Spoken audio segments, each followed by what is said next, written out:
Present before the court is Mr. Elliott, right?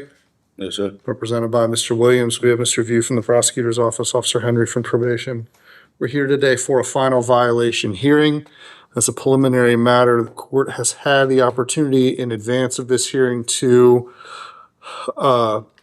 view the exhibits, the body cam of Officer Johnson, the body cam of Officer Overholtz, the spreadsheet of the calls from Mr. Elliott to Ms. Ruff between July 3rd and August the 18th, the jail call from Mr. Elliott to Officer Henry, and the interior cruiser cam, Officer Holtz. Those are all on the thumb drive, which we will mark as Court's Exhibit 1.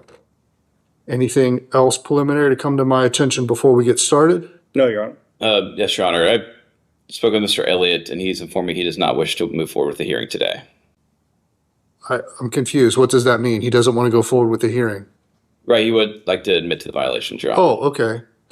Mr. Elliott, do you understand the rights that you're giving up by admitting to this violation? Yes, sir. Is this what you want to do? Yes, sir. Do you admit or do you deny that you violated the terms of your supervision? I admit. Based upon your admission, I find that you have violated the terms of your community control. We have 100 days of jail time credit. Does that sound right to everybody? Yes, Your Honor. Yes, Judge. Mr. View, on behalf of the state, Nothing additional from the state, Your Honor. Thank you. Officer Henry, Your Honor, it is the understanding that this is not the first time that Mr. Elliott has violated his no contact order. He was placed on this current supervision after a new charge was filed against him when he was previously on supervision with us.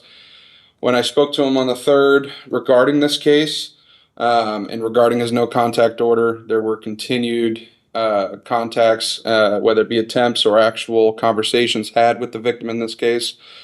It is not my opinion that he will stop this contact with the victim. This time he may not be my recommendation. He's not amenable to continued supervision. are you Miss Ruff in the media room? Who's in That's the her, Your Honor. Ma'am, do you want to be heard on this issue? Yes. Yes? Okay. Yeah, come on around, come back into the courtroom. Officer, I think I overheard on one of the body cams that there are frequent visits to this residence. Yes, sir. Tell me about that. The last time I dealt with Sean and Leandro, it's somewhat of a similar situation, but there were no threats made or domestic violence. So we didn't have probable cause to make an arrest on that day. So I had transported Sean, who was also intoxicated at that time, to Pilot Station to get him away from the situation and have a family member or a friend pick him up from there to avoid any contact in that situation. All right. You're Miss Ruff, right? Yes, I'm Miss Ruff. Okay, what do you want to tell me about all of this? Me and Sean do go through our little rough patches. I'm not going to blame it all on Sean because it takes two to tango. When I have learned, when we do get into it, we separate. So I either ask him to leave or I'll have them come to assist him leaving so that we don't clash like we did the first time where we had to go get domestic violence charges because I don't want to see him locked up. And far as the stay away order, I never wanted the stay away order. We got kids together and I want him to be a part of his kid's life. I really don't want him to get in trouble. I know he's probably admitting to what he did or whatever, but I really need Sean to be at home and to help me with these twins. It's a lot. Trying to raise two babies by myself. All right, thank you, ma'am. Mr. Williams? Yes, Your Honor. I just heard from the victim. Mr. Elliott and the victim do have two young children together. And that is really the main reason why Mr. Elliott continues to keep contact with her. He doesn't want to be involved in his children's lives, Your Honor. As you also heard from the victim, too, that, I mean, this contact, it goes both ways between both of them. She's let him into the house multiple times and answered his phone calls from the jail, Your Honor. They do seem to talk for a considerable amount of time. Revolving this most recent charge of domestic violence, there was no physical violence involved, Your Honor, and the charges were eventually acquitted as well. So we would ask that Mr. Elliott not be given the maximum sentence here today, Your Honor. Mr. Elliott? I just want to say, I know how it look on paper, like that I keep calling, and I know I violated what you wanted me to do, and I apologize. I do have kids with her. I've been with her for 6 years, and I got 13 other kids. I was dealing with the death in my family. When I deal with death in my family, I tend to turn to alcohol because I don't know how to express my emotions or my feelings. And that's when I get in trouble the most. And I don't want my kids to grow up just thinking, oh, their dad is a drunk. So I was going to ask you, could you put me in a program or something to help me with my alcohol problem? Because if you look at my record, my whole record is me being drunk. And I've been sitting in jail. I graduated the drug alcohol class in jail since I've been here.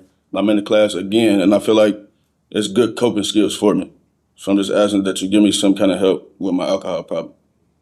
So, Mr. Elliott, we had you on supervision, looks like starting in June of 23 for the 532 case, where it eventually resulted in a plea to an assault.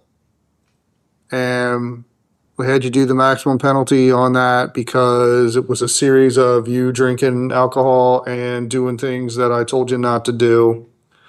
November of 23, we have this new domestic violence, and pretrial again has been a disaster, and supervision has also been a disaster.